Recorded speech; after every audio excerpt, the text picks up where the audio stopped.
কখনো কি ভেবে দেখেছেন, যার জন্য জীবন দিয়ে দিবেন সে শেষ দেখাটা একবারও দেখতে আসবে কিনা? আমরা মেয়েরা আসলেই কতটা বোকা, তাই না? আমরা সন্তানের থেকেও কিছু কিছু ক্ষেত্রে স্বামীকে অনেক বেশি ভালোবাসি। আর যার প্রমাণটা ইকরা আপু দিয়ে গেল। ফেসবুকে আজকে 2 দিন যাবত ঢুকতেই পারতেছি না, মনটা ভীষণ খারাপ। খবরটা শুনেই ভীষণ খারাপ লেগেছিল। বারবার ভেবেছিলাম আসলেই পরকীয়া মেয়েদের জীবনকে কতটা নষ্ট করে দেয়। আমরা মেয়েরাই কিন্তু মেয়েদের সবচেয়ে বড় দুশমন, আর সেটা আবারও প্রমাণ হয়ে গেল।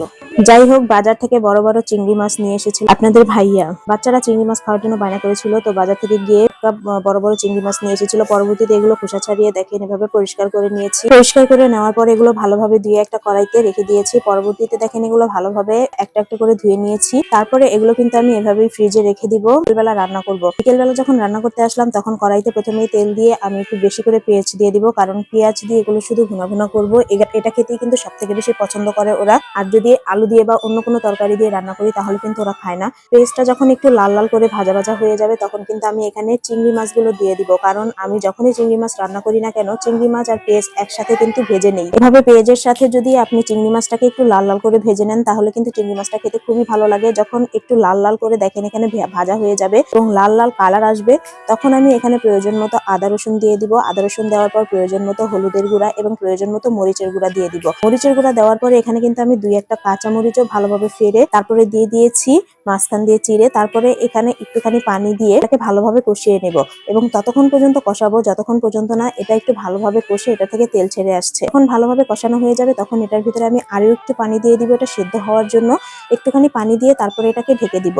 ঢেকে দেওয়ার পরে তারপরে এটা আমি বারবার আর একটু পরপর উঠিয়ে নাড়াচাড়া দিয়ে নিব। নাড়াচাড়া দেওয়ার পরে যখন এটা একেবারে ভুনা ভুনা হয়ে যাবে তখন দেখেন এটার উপরে আমি ধনিয়া পাতা কুচি দিয়ে দিব। ধনিয়া পাতা কুচি দেওয়ার পরে আমি এখানে লবণ হয়েছে কিনা ঠিক মতো সেটা দেখে তারপর আরেকটু লবণ দিয়ে দিব। তারপরে আরো 3-4 বার এটাকে ভালোভাবে নাড়াচাড়া দিয়ে সুরাটা একেবারে শুকিয়ে নিব। যখন একটু ভুনা ভুনা হয়ে যাবে তখন কিন্তু আমার চিংড়ি মাছের রেসিপিটা পুরো তৈরি হয়ে গেছে। তখন আমি এটা চুলা থেকে নামিয়ে নিব। এখানে একটা কথা না বললেই নয়, ধরেই নিলাম যে ছেলেরা খারাপ, ছেলেরা পরকীয়া করেই, কিন্তু যেই মেয়েগুলো, এই যে মেয়েগুলো যারা জানে যে বাচ্চা আছে, সংসার আছে, বউ আছে, তারপরও তারা সেই ছেলেটার সাথে পরকীয়ায় লিপ্ত হয়, মেয়েদের কি কোনো ক্লাস আছে? মেয়েদের কি আসলেই কোনো ক্লাস আছে? যদি থেকে থাকে তাহলে কিন্তু এরা কখনোই এইসব কাজ করতে পারতো না। অনেকেই হয়তো বলতে পারেন যে এখানে জ্ঞান দিতে আসছেন, না জ্ঞান দিতে আসছি না, বাস্তব সত্যিটা তুলে ধরছি। যাই হোক, চিংড়ি মাছ রান্নার পরে এখানে আমি দেখেন একটা প্লেটে ভাত নিয়ে নিলাম। ভাত নেওয়ার পরে এখানে আমি আরো কিছু রেসিপি আজকের জন্য রান্না করেছিলাম, যেমন টমেটো দিয়ে মাছ দিয়ে, তারপরে দাঁড়া দিয়ে মাছ দিয়ে এবং চিংড়ি মাছ। তাছাড়া আবার আমি এখানে পাবদা মাছের ডিমও ভুনা করেছিলাম। এখানে চিংড়ি মাছটা দেখেন মাশাআল্লাহ কতটা লোভনীয় হয়েছে দেখতে। আমি 1 পিস চিংড়ি মাছ প্লেটে নিয়ে নিলাম, তারপরে পাবদা মাছের ডিম যেটা পেঁয়াজ দিয়ে রান্না করেছিলাম সেটাও কিন্তু প্লেটে নিয়ে নিলাম।